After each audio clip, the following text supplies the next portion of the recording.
December 4th here in southern Ontario, Canada. So for some comic relief, let's take a look at Elon Musk's Cybertruck. Has just been released, sort of. It's 2 years late from its originally claimed release date. Depending on which model you buy, it's 50 to 150% over its original announced sale price. Depending on which model you get, it comes with 1, 2, or 3 engines. Should be noted the 3-engine one goes 0 to 60 in a blistering 2.6 seconds.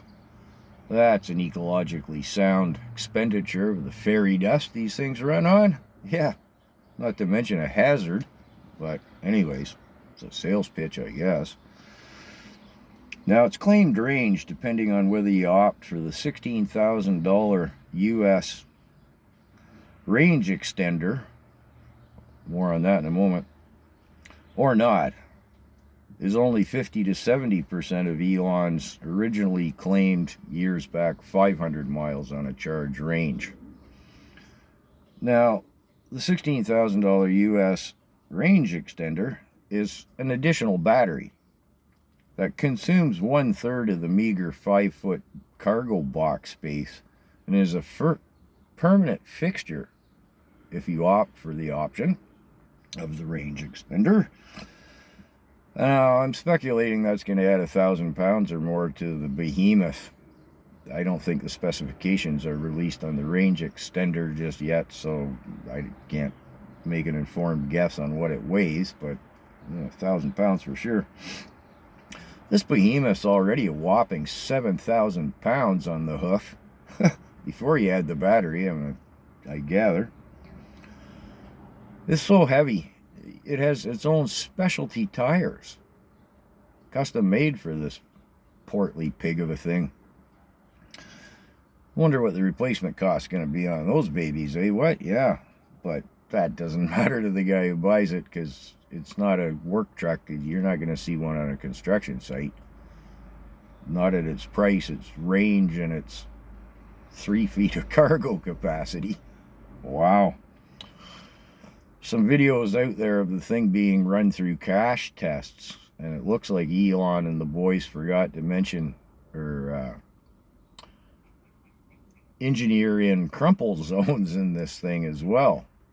But here's where it gets really crazy, and hence the Darwin Award, which is, of course, that you're so stupid you eliminate yourself from the gene pool, that being the term Darwin Award.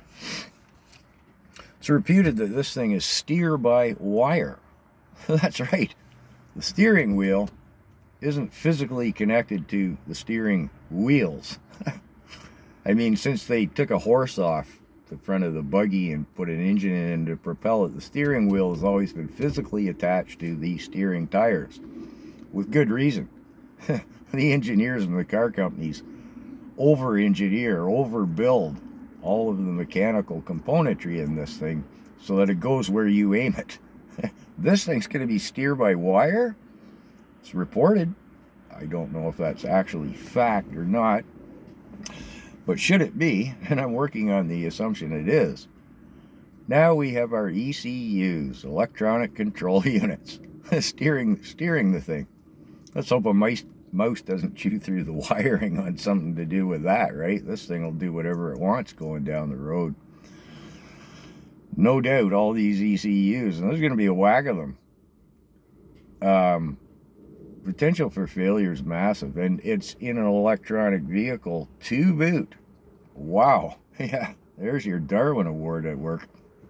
I mean, as a former mechanic, I've safetied a lot of vehicles over the years, and if somebody had have modified a car or a truck or something to steer by wire, I might have said, hey, that's some clever engineering there, fella. I got to hand it to you. But unless every component is NASA quality and there's 3 redundancy systems, well, even then, I'm not going to safety this thing. Wow. So is it truly steer-by-wire? I don't know. But it's a virtue signaling portly pig of a thing, and, well, it's got a love it or hate it appearance to it as well, doesn't it? Whoa. But the Elon Tesla fans are lined up to buy it. They've got their deposits down 2 years ago, and yeah, just yeah, wow. And an extra battery to make sure it really burns good, right? I mean, these ecological disasters just crack me up.